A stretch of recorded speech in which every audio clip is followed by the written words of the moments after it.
And I wish I had receipts, but this is all the receipts you need. Where you going? I'm right here, pulling up on your block.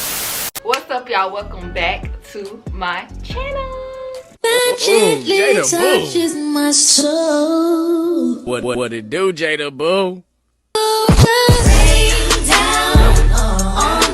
I know I have the same shirt on as the last time, but I'm trying to record and pre-record today. We are doing a story time over the time that I got cheated on by my boyfriend, by my best friend, if that makes sense. So my boyfriend cheated on me with my best friend. Hold on. Don't forget to like, comment, and subscribe, and turn your post notifications on so you can know when your girl posts and upload, and so you can get the notification every time I post a video. A little background history: me and my boyfriend was together about a year, and my best friend, we've known each other ever since like elementary.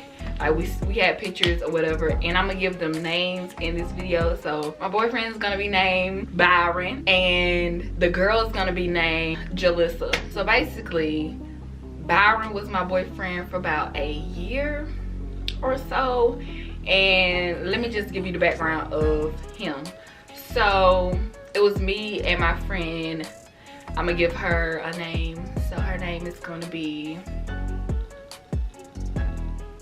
Melissa. So me and my friend was walking home from a game one day, and she was just talking about these boys behind us, and I'm just like, I ain't paying them no mind. But it was Byron, and he was with some other friends, I can't remember, because it was like, this was like my 9th grade and 11th grade years. So that's why I can tell the story now, because like I'm grown now. It was an issue, let's believe it was an issue, but like I'm grown now. But anyway, so he was behind me and the friends, and I think he kept stepping on my feet or something, like from behind. You know how you step on somebody's heel? I think he kept doing that, and I was just like, and then I think a couple days later he texted me, and this was so funny. Okay, so after we started texting whatever and tried to get serious, like talking, like not relationship, but like talking, me and my mama pulled up on him because I wasn't driving in, so who else was gonna pull up? So he obviously didn't like people pulling up on him, so I pulled up on him, and he ran to the back of the house, y'all. He ran to the back of the house. So I'm like, sir, where you going? I'm right here, pulling up on your block. What's up? So he ran to the back. I can still remember to this day, he had on a white t-shirt, like it was just dirty. So he ran to the back and never came back. Like, y'all, I was like, where is this man going? And so I asked one of his friends. He was like, He said he'll catch you later. He working on something. He gotta use the bathroom. Like, he was making up all these excuses for this boy.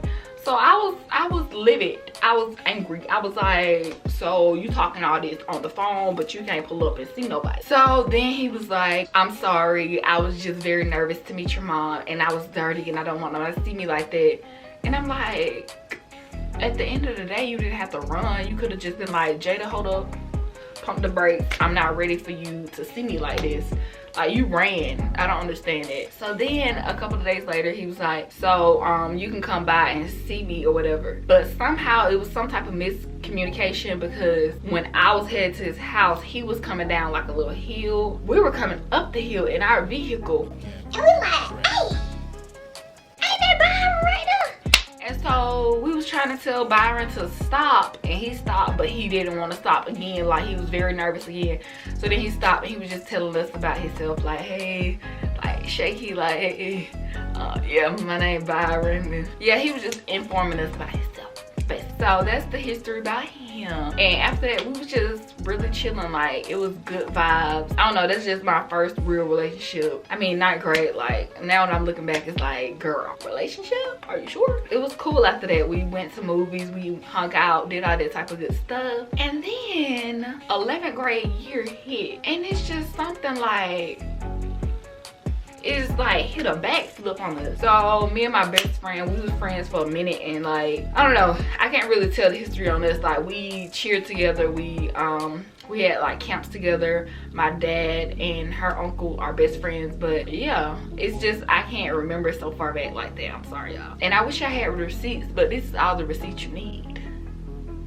tag me in. The year come and like, I don't know, it was just something weird. Like he was telling me, he was like, you need to watch your best friend because your best friend ain't who she say she is. And I'm like, who? Like, is her name not Jalissa? Or what are you trying to tell me? And so basically he was trying to tell me that Jalissa was trying to talk to him, but it really was mutual. Like he didn't really tell me that. So he was at the game one night and he was trying to tell me that Jalissa came up and was trying to hug him, but she told me that he hugged her as well. I mean, now that I'm looking back, it's like a hug, like grow up, but it gets deep. So let me just try to keep continuing. He was just telling me like, your friend ain't who she say she is. So yeah, I think they started talking on Snap and I got suspect. So I started looking on the Snap and I don't understand still to this day that if you know somebody has your Snap, why are you doing all that? But I mean, whatever floats your boat, sir. But I logged into his Snap that evening after school. Well, after school, okay, listen, let me tell you this. So I think I logged into his Snap early that morning and I think I saw like her saying we're gonna meet up, just say B Hall or something like that. And he was like, okay, we just gonna meet there and shoot, you know, shoot, blah, blah, blah. or whatever. So of course I was not gonna meet up on B Hall because my grandma was picking me up that evening, so I had to go home. So I went home and then I got on my phone, y'all. And if y'all ever want an investigator to investigate y'all, just let me know because I'm that guy.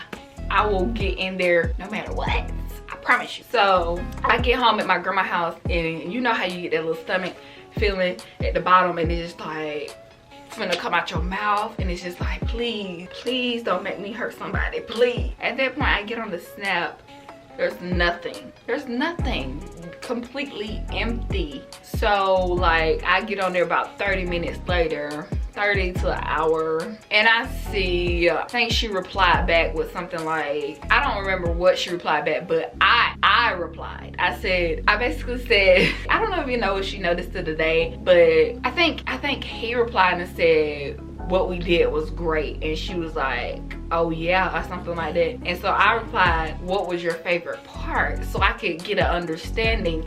And like my criminal justice major, I had to get evidence to make sure that I could put him under the crime that he did. I can't just assume because the case will be closed. So I just had to get my evidence. So, and I was like, what was the best part? Like what did you enjoy out of this day that we met up? And so she was like, all of it. And I was like, my mind was like, what do you mean all of it, sweetie? But then on the other side, my criminal justice major was like, that's not enough. That's not enough facts, you know? So I went deeper. I said, no, like what was your exact favorite part? And she was like, when you kissed me on my neck. When you kissed me on my neck. So then I politely screenshot it, you know, to get my court evidence. And I sent it to him and it was over, but he kept trying to talk to me. I'm gonna leave that to the side and go to her case. So I got on her case and I sent her all the screenshots. She was like, and my homegirl Malia, because she still knows the story. So I sent the screenshots and she was like, what? And I'm like, what you mean what? Don't you see these screenshots? It's where you said that my man's kissed your neck. So she was like, and what do you want me to do? Apologize? She literally said, go sit in the jungle and cry. And this one. What? Bro, what are you talking about, man? Like, you're very childish. And the thing is, she knew nobody would fight her back then, so that's why she was talking all this smack. But we're not gonna get into that because I'm grown now and it's past, like literally past me. She was like, at the end of the day, like literally trying to sum it up that it was fine. Like nothing about that was fine. So back to his case, we was trying to, you know, relationships, you try to work it out, but that was unworkable. That was really, really unworkable. I get another message from another homegirl that he's texting her too. And I asked him about it before I get my core hard evidence again. He was like, no, but I've always talked to this girl. I'm not gonna give her name because she's irrelevant in this because she was holding it down as far as I seen with my own eyes. But He was basically trying to talk to her, and she was like, no, I'm not sure that this is a good idea because Jada's my friend and I don't really want to, you know, do that. That would be weird. And he was like, but at the end of the day, we were before her, so you should still try to talk to me. She left me and everybody left me, but I don't want you to leave me. So I'm so confused. I'm like,